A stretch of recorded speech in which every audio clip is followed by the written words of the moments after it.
சொல்லு எவ்வளவு வேணும்? 5 5 ஒரு 15. அவ்வளவு முடியாது, 10 கோடி ரூபாய் தரேன். 10 கோடியா?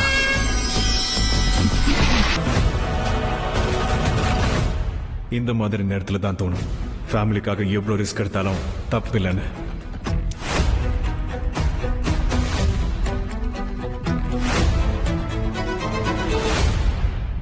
Congratulations, Mr. Bhaskar.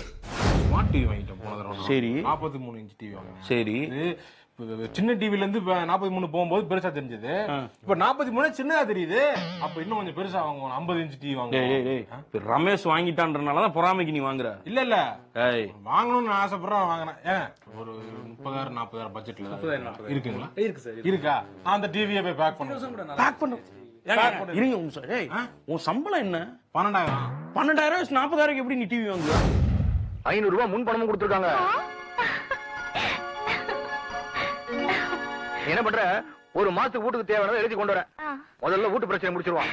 இதோ ஒரு நிமிஷத்துல லிஸ்ட் போட்டு கொண்டு வந்துறேன். என்னங்க லிஸ்ட்? 250 ரூபாய் பணம். மீதி 250 ரூபாய். எல்லா பணத்தையும் செலவு பண்ணிட்டா எப்படி? கொஞ்சம் கையிருப்பு இருக்கட்டும். அதுவும் சரிதான். உங்களை பணத்தை நீயே வச்சுக்க, நான் போய் காபி சாப்பிட்டுறேன். சந்தோஷம் தானே? மாட்டியா? என் வாடகை பணம் வரட்டா? 100 ரூபாய் தானே வேணும்?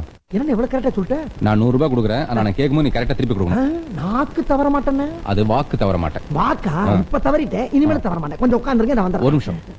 இருந்த பணத்தெல்லாம் உன்கிட்ட கொடுத்துட்டேன். எனக்கு ஒரு 50 ரூபாய் கடனா கொடுத்தீங்கன்னா அப்புறம் கரெக்டா திருப்பி கொடுத்துறேன். இது மனசு தன்மை. நான் கேட்கறப்ப நீ கொடுத்தீல்ல, நீ கேட்கறப்ப நான் தரணும்ல. இந்த நான் உங்ககிட்ட 50 ரூபாய் கடன் வாங்கியிருக்கேன், ஆமா. கரெக்டா திருப்பி கொடுத்தேன். அதே மாதிரி நீ என்கிட்ட 100 ரூபாய் கடன் வாங்கியிருக்கேன். ஆமா ஆமா. நான் கேட்கும்போது நீ கொடுத்த. ஆமா.